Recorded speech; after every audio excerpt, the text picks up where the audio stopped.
Police की एक सवाल ये जिम्मेदारी उठता कितनी है। बढ़ जाती है? पुलिस की जिम्मेदारी कितनी बढ़ जाती है? मैं ये जानना चाहूँगी क्योंकि लगातार जिस हिसाब से रोज मैं मध्य प्रदेश की बात करूँ तो रोज हर 1-2 दिन में हम अलग-अलग हिस्सों में देख रहे हैं कि बहुत सारे किस्से ऐसे डिजिटल अरेस्ट के एपिसोड सामने आ रहे हैं। तो पुलिस की इसमें कितनी ज़्यादा लोड बढ़ जा रहा है, ज़िम्मेदारी बढ़ जा रही देखिए, है? जिम्मेदारी बड़ी है और जिम्मेदारी बड़ी है और इसको बहुत अच्छे से हैंडल भी किया जा रहा है, क्योंकि इस बात को हम समझ चुके हैं कि अवेयरनेस से, क्योंकि आप घर-घर में नहीं हो सकते, आप हर व्यक्ति के दिमाग में नहीं हो सकते, हर मोबाइल के अंदर आप नहीं हो सकते, लेकिन आप हर व्यक्ति तक अपनी बात पहुँचा सकते हैं।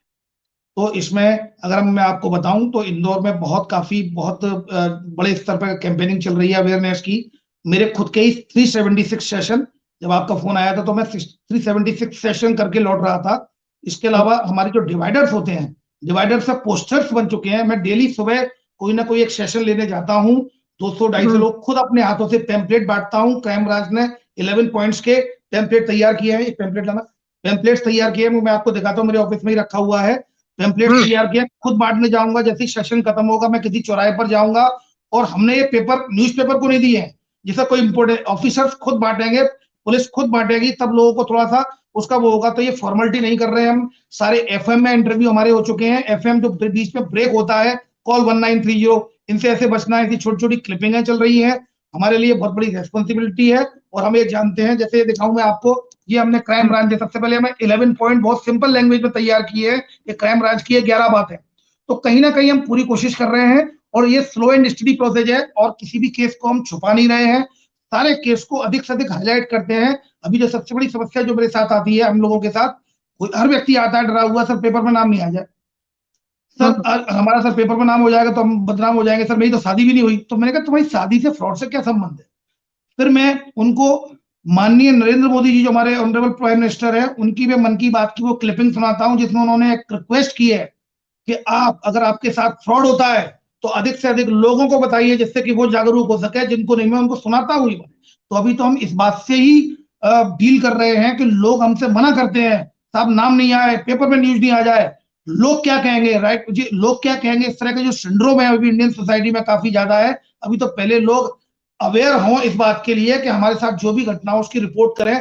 बहुत कन्विंस करना पड़ता है मुझे, क्योंकि मैं जानता हूँ जितना छपेगा, जितनी चर्चाएँ होंगी, उससे उतने लोग जागरूक होंगे।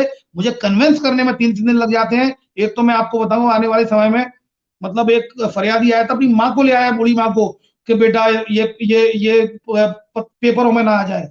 तो मैं समझाता हूँ, कन्विंस करता हूँ। कुछ लोग ऐसी टेंडेंसी से आते हैं कि सर हम सुसाइड कर लेंगे, जीवन भर की कमाई चलेगी। तो निश्चित रूप से पुलिस के लिए मल्टी फंक्शनल टास्क आ गए हैं।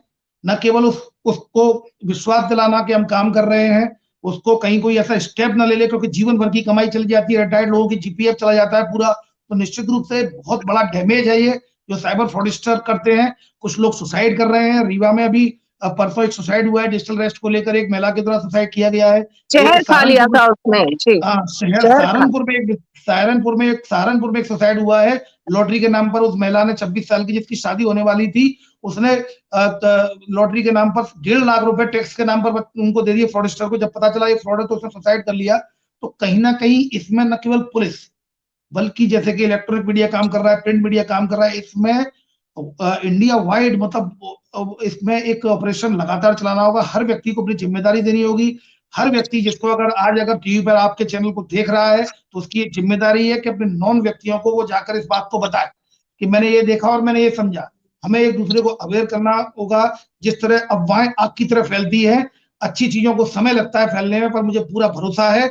इंदौर में पिछले मैं आपको बता रहा हूँ, जैसे 376 में खुद सेशन ले चुका हूँ। ये स्लो एंड स्टडी प्रोसेस है। तो जब कहीं कोचिंग के बच्चे कॉलेज में भी पढ़ते हैं, तो जब मुझे मिलते हैं तो वो बोलते हैं कि सर आप उस दिन आप मेरे पास फोन आया था, लेकिन मुझे आपकी बात ध्यान आ गई, सुकून मिलता है। मैं मानता हूँ बहुत बहुत कम स्तर पर ये हो पा रहा है, लेकिन development and awareness is always slow and study process, and slow and study process in the end will win the race.